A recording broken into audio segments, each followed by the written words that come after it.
So, Leute. Es gibt eine Sache, sollte mittlerweile bekannt sein. Ich schreibe Geschichten. Manchmal, meistens. Wenn ich irgendwie nicht prokrastiniere zumindest. Und deswegen gucken wir mal wieder ein Video an, was, glaube ich, mit Schreiben zu tun hat, von Lindsay Ellis. Nine Things I Wish I Knew Before Publishing My First Novel, weil sie hat ja auch vor kurzem ein Buch veröffentlicht. Ich weiß nicht, ob ihr Lindsay Ellis kennt. Aber ja. Und entsprechend passt das ganz gut. Ist eine gute Ausrede für mich, auch mal ein Video von ihr hier zu gucken im Stream. Break out the parade floats and whatever it is we do to celebrate now, because my first book, has been out for more than a year, and the paperback has just come out. So for all of you people who said, I'm gonna wait for the paperback, your time has come. Cheers. This was gifted to me 7 years ago, by the very person who deletes all your comments. This video has been brought to you by the official drink of the last 18 months. Get it? Because it's beer. Okay. Der Witz mit dem Corona-Bier ist tatsächlich so overdone. So oft gemacht auf jeden Fall, dass man ihn jetzt ironisch machen kann, im Sinne von, man weiß, dass er dämlich ist und deswegen macht man ihn. Das ist erst eine neue Ebene. Gut. Okay, so what are the most common things you get as an author? Is less about your own work, so much as the process and how this can be applied to aspiring writers. Now that said, I don't know how helpful this will be, because I definitely came in deliberately so with a large platform, because that's kind of, I don't want to say how it's done now, but it definitely doesn't hurt. The title of this video is also a little bit of false advertising. It would probably be more honest to say some things I wish I knew before I published my first book, and also some things I kind of suspected but hoped weren't true but totally were. Yeah, it's harder than you think it is. If you think it's going to be hard, it's harder than that. So I'm going to make a promise to myself that I'm not going to try to be a total downer. Keyword try. Okay, number 1. Published is harder now than it ever has been. Das ist tatsächlich vernichtend. Aber okay, weiter geht's. Ich meine, sie bezieht sich auf den amerikanischen Markt, muss man dazu sagen. Also, vielleicht gilt das ja nicht für Deutschland. I mean, it is what it is. So, I think the paradox of self-publishing becoming free and creating more access is that it also created more demand, because a lot of people who read a lot of books, they tend to read like mystery and romance and erotica, and those genres do really well in self-publishing, and people who read those genres tend to read a lot. And then a lot of these people who spend a lot of time in like self-published stuff do tend sometimes to wade into traditionally published fiction. So why is it harder now than it's ever been? Well, believe it or not, demand is actually higher now, less because of the print side so much as the audiobook side, which is the fastest growing part of the publishing industry right now. And believe it or not, it is not a conflict of interest for me to use Audible as a sponsor. I was surprised about that too. So if there's more demand and self-publishing is kind of siphoning off people that maybe don't belong in traditional publishing, why is it harder now? Well, I can only kind of speculate, but I kind of suspect it's harder now for the same reason getting a movie made, at least a, traditional Hollywood movie, is harder now. Basically, more and more resources go to fewer and fewer projects. I have seen a lot of people say that the mid-list is dying. I'm considered a mid-list author. Basically, publishers will kind of go all in on a few titles per year, usually by authors you've heard of, but sometimes by debuts, especially in genre fiction and YA fiction, and that kind of leaves fewer slots available. I think there's also just more supply. A lot more people are trying to get published. And really the hardest steps, the getting the agent and then actually getting published, those two steps are, again, higher than they've ever been, because there are fewer slots available and more people trying to get in. Number 2, getting... Naja, aber dafür gibt es Self-Publishing. Das bedeutet, man kann einfach, wenn man die Zeit, das Geld und, ich sag mal, den Plan hat, ja doch, den Plan hat, dann kann man ja auch Self-Publishing machen.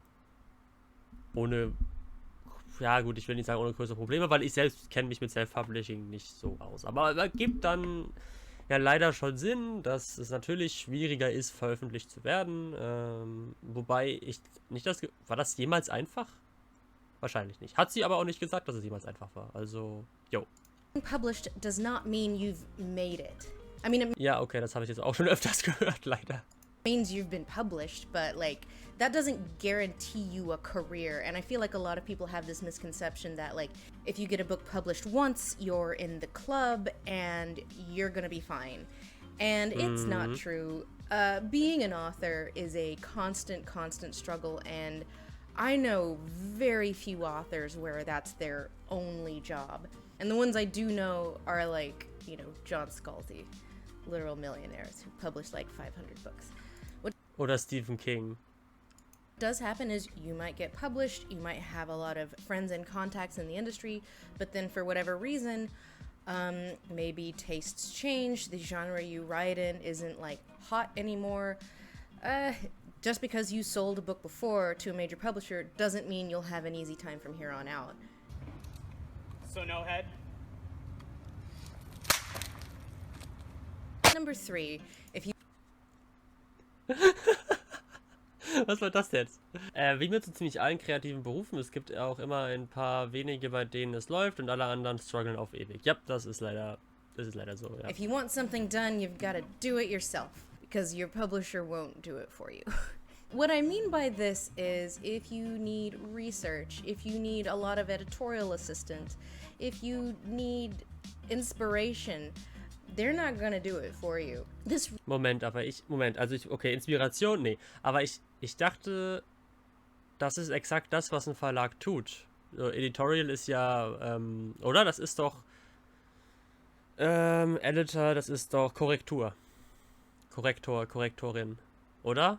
Ich dachte, das übernehmen Verlage einfach. Vielleicht auch nur, es ist immer noch, man muss bedenken, wir haben wahrscheinlich eher den deutschen Blick drauf oder europäisch, keine Ahnung. Das hier ist ja eher amerikanisch. Aber okay. Ich hätte gesagt, so weit voneinander entfernt kann es nicht sein. Really does depend on the editor.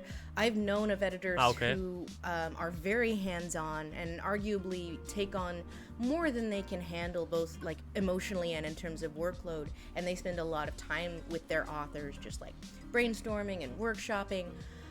That was not my experience at all. I get like 2 emails a year with like, you know, a list of 6 things to change, and then otherwise like, let me know when you're further along, and then that's it. My editor is just very hands-off. At first I was kind of surprised by that, because I guess I did expect to be like handheld, you know, because it's like, I'm a debut, I don't know what I'm doing, and they're like, they, you know, turns out they don't really treat debuts any different than anybody else. Ja gut, okay. Kann aber auch dann spezifisch an dem Verlag liegen oder an der Editorin, dem Editor in dem Fall, oder? Ich glaube, es unterscheidet sich schon sehr von Nation zu Nation, jedenfalls so, wie ich es mitbekommen habe. Ich meine, Buchpreise auf jeden Fall. Irgendwie, ich glaube, ich weiß gar nicht, sind Bücher in den USA nicht viel teurer? Also, weil wir in Deutschland, wir haben hier eine Buchpreisbindung, die zumindest, ich weiß gar nicht, ob sie die Bücher teurer macht, aber sie setzt, soweit ich das verstehe, fest, wie teuer ein Buch ungefähr sein darf, und das kann nicht irgendwie jeder Verlag oder so die Preise frei bestimmen oder so. Irgendwas war da, vielleicht. Ich muss aber zugeben, ich kenne mich zu schlecht aus, vielleicht behebe ich diese Wissenslücke gerade mal ganz schnell, um zu wissen, worüber ich eigentlich rede. Buchpreisbindung. Die Buchpreisbindung ist eine gesetzliche oder vertragliche Preisbindung für Bücher und ähnliche Produkte. Sie schreibt den Verlagen vor, für jedes Buch einen unveränderbaren Preis festzusetzen und bekannt zu machen, der dann für alle Letztverkäufer verbindlich ist, also weder unter- noch überschritten werden darf. Okay, also es setzt auf jeden Fall einen festen Preis fest und man kann nicht einfach den Preis ändern. Der Buchladen um die Ecke kann nicht einfach sagen, nee, wir verkaufen das Buch jetzt für 20 Euro, obwohl es woanders nur 10 kostet, oder? Das ist das Prinzip, ne? Dass der Buchpreis fest ist, tatsächlich. für ein Buch festgelegt. Nicht alle Bücher kosten gleich viel, das wissen wir ja, aber das fest ist. So verstehe ich das dann jetzt. Okay, vielleicht ist das dann auch halbwegs richtig. And so the journey of my second book was very different from the first one because I sought a lot more outside help.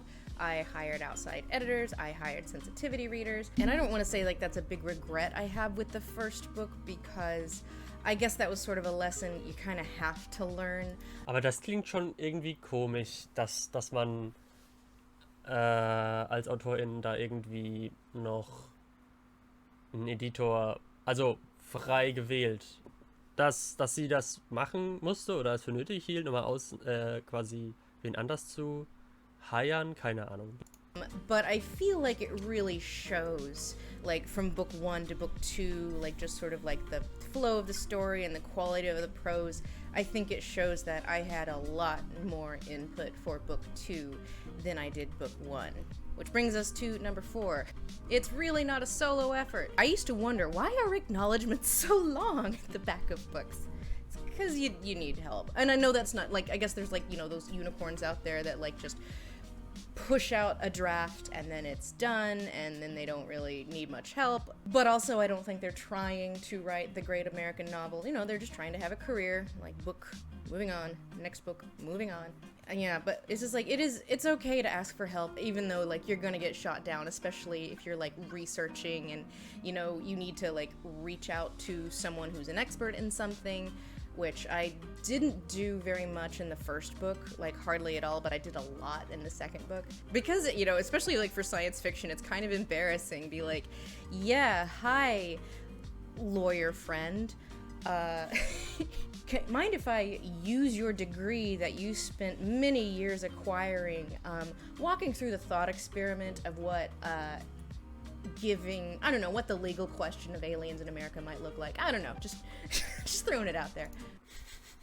Ja, gut. Beta readers are important. I had one of my closest friends / you know, namesake for the character was my sort of cultural attaché for the second protagonist in the second book. And at first I was like, this doesn't matter. But honestly, like, I cannot imagine what it would have been like now writing this character without, you know, knowing someone really well and being comfortable enough with them to, like, message them at all hours of the night, like, hey, do Persians take their shoes off in the house? The answer is yes. Turns out it's weird that, you know, Anglo-Americans don't. Like, most of the world looks down on us for that. But Also die meisten Leute, also ich ziehe auch immer die Schuhe aus, wenn ich in ein Haus gehe. Ja, besonders wenn es Teppichboden gibt oder so, keine Ahnung. Aber ich meine, ja, macht man halt. Meistens zumindest. Macht ihr das auch oder lasst ihr die Schuhe an? But by that same token, beware of too many cooks. I have definitely seen people with books that, especially like if they're kind of early on in their career, you can kind of see where there's a lot of hands on it. So it's kind of a balance, and the only person who can figure it out is you. Number 5, this industry is full of jealous bitches. It's like a disease, and I do not consider myself exempt from this. Coming from YouTube, I don't see a lot of I do see a lot of jealousy, but not like with people I'm friends with. There are definitely some jealous haters out there. They see how I do it.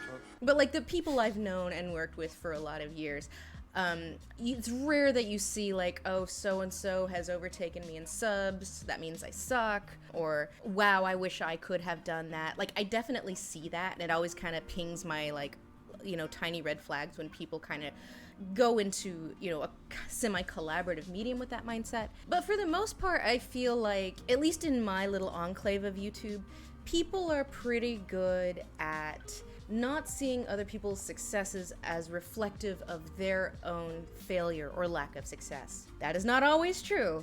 I have definitely known people who are just pathologically incapable of being happy for other people in the YouTube community. Every success someone else had was a reflection of their failure. But for the most part, you don't see that a lot on YouTube. But in publishing, it's completely different. Everybody is jealous all the time, and everyone is trying so hard to pretend like that is not the case. I think it's because most people know it's kind of wrong to be, envious. Whereas envy is offensive. It's resentment over what someone else has that you lack. Like, everyone kind of knows that what does and does not take off, or who does and doesn't get published, or who does and does not get X numbers. It isn't really a meritocracy. I would say that's way more true in publishing than in YouTube, because again, like, bestsellers do tend to have a lot of marketing money behind them. Or an influencer with a YouTube channel. And again, this doesn't apply to everybody. I definitely know some authors that, like, either are just so, let's say, confident that they don't experience envy, or they hide it really, really well. Someone can be like a huge bestseller and still struggle with, like, oh, you have the respect of your X peers, or you have X fan base, or you have more fan art, or, you know, someone with very little sales but like a lot of networking connections. People who are like more on the commercial side of things can be like, why don't I get awards nominated, or why don't I get, you know, a lot of attention on Twitter from people within the industry. You know, it's like, no matter how successful you are or well keyed in you are, everyone is jealous of everyone else. And I am no exception. Like, I'll see someone like that I know and I really enjoy and I really support, like, right out the gate they get a review in the New York Times, and I'm like, so happy for you. I'm really happy for you. Ich meine, ja, ich glaube, das ist leider wirklich so. Ich weiß nicht. Ich glaube, ich würde lügen, wenn das nicht auch mir manchmal ein bisschen so durch den Kopf geht. Aber ich meine, ja, so. Es ist halt schon nicht so richtig, ne? Und, ja, keine Ahnung. In den meisten Fällen weiß ich, dass das irgendwie falsch ist. Und dann ist es halt auch gut, mal. Yeah. And I don't know why this is more in publishing than YouTube. I think part of it is, you know, because those really obvious metrics, like getting a solid recommendation from a peer or a review in a major outlet, are like really obvious signifiers of success, as opposed to like on YouTube where it's just a numbers game. But also, like, on YouTube, it's just it's a numbers game in many ways. Like, yeah, you might pull in X many views and everybody can see it, but also it's just like, okay, I put out a video, on to the next one, on to the next one. You're never going to work on a YouTube video as hard as you would on a novel. I take that back. I know some people who absolutely have worked on YouTube videos as hard as they have, or would have on a novel. And I think the key here is to know this about themselves, and most people do, and, you know, push through it. Because I think the only way to, you know, healthily live with envy is to know that's what's going on in your head and just get over it. Because there is absolutely no harm in being happy for other people. Number 6, you need more practice than you think you do. I mean, that's just basically what it says on the header. I don't know if I need to clarify that. I see way too many people, you know, myself, you know, 6 years ago included, that, you know they're not gonna knock it out of the park on the first try, but kind of hope they will. And I don't really understand where this impulse or expectation from others comes from. In my case, I did see a bunch of people coming in with this expectation that because they respect my work so much on YouTube, I was gonna automatically be perfect as a novelist. And I'm like, I have been doing this for 13 years. I have had a long time to kind of refine, like, my timing and my voice and, like, the way I construct arguments and narratives and editing. And also, it's nonfiction. It's completely different. Oh, I expected better from you. And it's like, whenever I see people who, you know, just become so obsessed with this idea that their first novel has to be perfect, I get it, because people are, like, weirdly judgmental in their expectations of, like, what a debut novel looks like. Like, you don't expect someone's first YouTube video to, like, be on the level with their 20th. Why would you feel the same about a book? And yet people think that way, and I think this really inhibits people. You know, in hindsight, I wish I had given myself more slack to not be perfect, but I think in general, like, I think more people need to stop trying to be perfect and just accept it's your first try. I mean, no book is gonna ever be perfect, but your first one, it's still your first one. Ja, ich denke, das ist auch ganz richtig so. Habe ich, glaube ich, auch schon öfters mal gehört. Ja? Das ist jetzt nicht das erste Mal, dass ich das höre. Ich meine, wenn man es so nimmt, versuche ich jetzt schon seit, ich glaube, ja, kommt drauf an, wie man zählt, aber ich glaube, seit meinem 16. Lebensjahr versuche ich halt mal auch eine Geschichte zu schreiben, die vielleicht veröffentlicht werden könnte, wenn ich denn mal so weit käme, sie irgendeinem Publisher mal anzubieten, ne, in einem Verlag mal anzubieten. Aber ja, auch wenn ich tatsächlich erst ab 2017 zählen würde, also also 4 Jahre später ansetzen würde, weil erst dann habe ich es wirklich versucht, bin ich da eher in dieses Selbstverständnis gekommen, mich auch als Person zu sehen, die wirklich ein Buch veröffentlichen will. Und davor war es einfach nur ein Hobby, schreiben, so ein bisschen, hätte ich sogar fast gesagt. Und ich meine, ja, ne? Also man kann beim ersten Mal, das gilt ja auch für den Schreibprozess an sich, ne?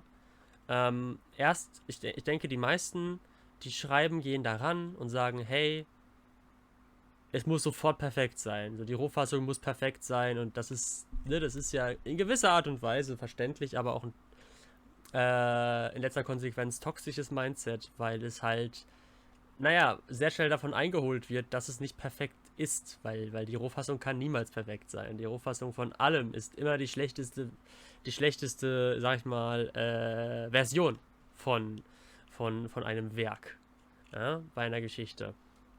Und das ist okay, das sollte sie auch sein. Es wäre schön, wenn das die schlechteste Fassung wäre. Und ja, ich persönlich habe da irgendwie mittlerweile auch schon das Mindset, okay, die Rohfassung kann eh nicht perfekt sein, ich schreibe einfach mal und guck. Ich erzähle mir das habe ich auch öfter gehört, dass die Rohfassung im Grunde ist, dass man sich die Geschichte als Autorin selbst erzählt und erst danach wird sie so aufbereitet, dass du sie jemandem erzählst. Aber zuerst musst du sie selbst dir erzählen durch das Schreiben, oder gewissermaßen, es ist jetzt natürlich alles so ein bisschen im übertragenen Sinne, und dann erst erzählst du sie anderen. Das ist so ein bisschen, du schreibst die Rohfassung quasi für dich. Ich glaube, das ist die Essenz daraus, oder? Das ist die Essenz. Du schreibst die Rohfassung für dich selbst eher und erst dann, wenn du in die Überarbeitungsphasen gehst, es Beta-Leserinnen und Beta-Lesern zum Lesen gibst, und so weiter und auch selbst dann noch weiter überarbeitest und ja, das ist dann der Prozess, wo du es versuchst so hinzubekommen, dass es für Leute, denen du das erzählst, auch stimmig ist, auch sinnig ist, auch funktioniert. Und genau, das ist so ein bisschen das Ding. Aber ja, es ist komplett komisch, dass es diese Erwartungshaltung so ein bisschen gibt, dass das Debüt perfekt sein muss. Aber ne, man versteht's, aber es gibt einen anderen Anspruch. Wenn ich mit einem YouTube-Kanal anfange, dann sind meine ersten Videos eben nicht die besten und das ist ja auch gut. Man fängt ja nicht mit den Besten an, in der Regel zumindest. Und es gibt dann immer eine Besserung nach hinten raus. Oder so. Oder keine Ahnung, mein erster Stream, den ich auf Twitch jemals gemacht habe, war definitiv nicht mein bester Stream und die Erwartungshaltung, dass es der beste Stream ever sein muss, war auch nicht da. Ehrlich gesagt. Also, ja. Warum ist es dann beim Bücherschreiben so? In den letzten 5 Jahren habe ich insbesondere, und übrigens willkommen zurück, insbesondere in Bezug auf Kunst gelernt, dass nie etwas perfekt sein kann. Ich meine, ja, das perfekte Werk existiert nicht. Du wirst immer Leute finden, die etwas nicht mögen, weil am Ende des Tages die Qualität, ob es jemandem gefällt und so weiter, sage ich mal, immer im Auge der betrachtenden Person liegt. Weil Kunst ist subjektiv. Das heißt, du kannst niemals sagen, das ist ein objektiv gutes Buch oder ein objektiv gutes Bild oder irgendwas objektiv gut. Weil das geht nicht wirklich. Weil am Ende des Tages, ob es jemand mag oder nicht mag, liegt halt wirklich im Ermessen dieser Person dann. Ne? Und das ist so ein bisschen das, was man schon verinnerlichen sollte. Das egal was man tut, es wird immer Leute geben, die es nicht mögen. Und das ist fair, man muss es nicht mögen. Auch wenn es natürlich immer schön, auch wenn ich mich natürlich freuen werde immer, wenn jemand meine Geschichte mag und ich vielleicht ein bisschen gekränkt bin, wenn eine Person meine Geschichte nicht mag. Es kommt auch immer drauf an, wie die Person quasi sagt, dass sie das nicht mag. Aber per se kann man niemanden zwingen, etwas zu mögen. Also ja, fair genug, nehme ich an. Selbst nach 3 Überarbeitungen wird mein Roman nicht perfekt sein. Ist halt so. Ich habe das zum ersten Mal gemacht, da kann man doch kein Meisterwerk erwarten. Genau. Und das ist auch eine gesunde Einstellung. Es geht nicht darum, die perfekte Version der eigenen Geschichte zu erzählen, sondern die bestmögliche. Quasi mit allen Mitteln, die man hat, am Ende des Tages die bestmögliche Version zu machen, mit der man selbst am Ende zufrieden ist. Ob es wirklich die perfekte Version ist egal. Es geht nicht darum, die perfekte zu haben, sondern die beste, die du irgendwie hinbekommst. Für dich selbst. Und wenn du damit zufrieden bist, dann ja. Es ist, ja. So ungefähr. So ungefähr. Huch. Cut yourself some slack. Number 7, review bombing. I hoped I was being paranoid. I hoped people wouldn't actually do this, but you know, jealous haters, they absolutely did. So when I say review bombing, I don't mean negative reviews. I mean like, basically like pettily one-starring a book because they hate me personally. And I really only started to notice this after someone released a video stating that the only reason I had ever made content criticizing J.K. Rowling was to promote my own book. And then a bunch of his fans then went on to places like Goodreads to, you know, mass one-star the book. And I don't want to make it sound like it was like hundreds of people. It's hundreds of them here on YouTube. Maybe like a few dozen on like over Goodreads and Amazon. The rationale being that I don't disagree with J.K. Rowling because of a specific and I would say very highly articulated disagreement I have with her political views, which she has many times unambiguously made clear in public, but because I'm clout chasing, I'm riding the wave of JKR hate to promote my own work, which tells you an awful lot about how Carl thinks. So yeah, the point of review bombing is like definitely to bring down, you know, the property value of your brand, but mostly it's just to... Oh mein Gott, ich wusste genau, auf wen sie anspielt. Okay, cool. Hurt you. Like, it's just to be cruel, be catty. And I don't want to make it sound like it was just Carl and his followers. Like, there was definitely some review bombing after the incident in March, where for a month it was popular on lefty Twitter to, you know, go after me. Weird how they got over that. It's weird. Yeah, it's weird how I don't get, like, threatening messages from those people anymore. The review bombing on the first book didn't really surprise me. What did surprise me is that they kept doing it into the second book. Like, arguably there was more review bombing on the second book than there was on the first. And that really did surprise me. Because I kind of figured that, like, the first one was going to be emblematic of, like, all of the stuff that I, you know, unfairly accrued that I didn't deserve. And then by book 2, they would have gotten bored and moved on, but... egg on my face. So the result of this, I don't want to imply that, like, it's knocked, like, an entire star off my cumulative, you know, Goodreads score or Amazon score. You know, it might have affected it a little bit, but probably it hasn't. But again, like, this isn't meant to really change the consumer's mind because, you know, if someone leaves a 1-star review that, like, attacks me personally, you know, I think that's not really gonna dissuade someone from buying it. Number 8, imposter syndrome. It's funny because I can say, like, I still experience envy, but I don't have imposter syndrome anywhere near on the level than I did, like, a year ago or even 6 months ago. And I don't really know why, because it was like for the first few months, like, any positive feedback would just bounce right off me, and any negative feedback was like, whatever hurts is true. I'm garbage, I'm a terrible writer, you know, everyone who's saying something nice is lying to me, and all of the mean things are the true thing. And then I just kind of got over it. I don't know, like, again, like, I don't mean this to be a humble brag, but I think part of it definitely was, like, you know, making it on a few best of the year lists, and then being nominated for a few awards, and still nominated for an award. Just glad to be nominated. Thank you.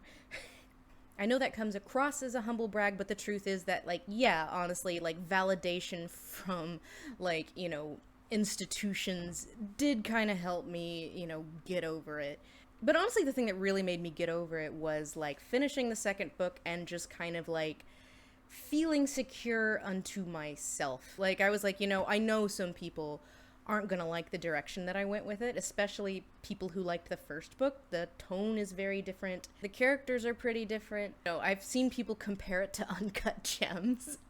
Holy shit, I'm gonna. You know, I think it's like people say it's a lot darker, but I also think it's a lot funnier. Like, I think it's both. I think it's a better book all around, and I've seen people already who do not agree. But where a year ago the imposter syndrome would be like, oh yes, clearly I am trash. Now I'm like, whatever. You know, they're entitled to their opinion. I disagree with them. And I think the truth is, like, I don't really feel imposter syndrome on YouTube either. Like, whenever people are mean on YouTube, like, I can either disagree with them or see their points. Like, you know, I've seen people be like, I can't stand your affect. I can't stand, like, this so, like, wine mom above it all. I'm so tired of everything. I'm like, well, yeah, that is my brand, and if that doesn't interest you, then I can totally see why you don't like my channel. But the thing about imposter syndrome is I do think external validation can help, but that can't fix it. I think the only thing that can fix it is knowing what you're about and just kind of creating a product that you feel secure in. And if you do that, then it won't be miserable. Because as long as you're just, like, doused in imposter syndrome, then it's just not going to be fun. And, like, what is the point of all this if, like, you're not having a little bit of fun? Number 8, Goodreads is Moment, das ist aber Nummer 9. Was? garbage. And by garbage, I mean, don't go on Goodreads. Like, Wirklich nicht?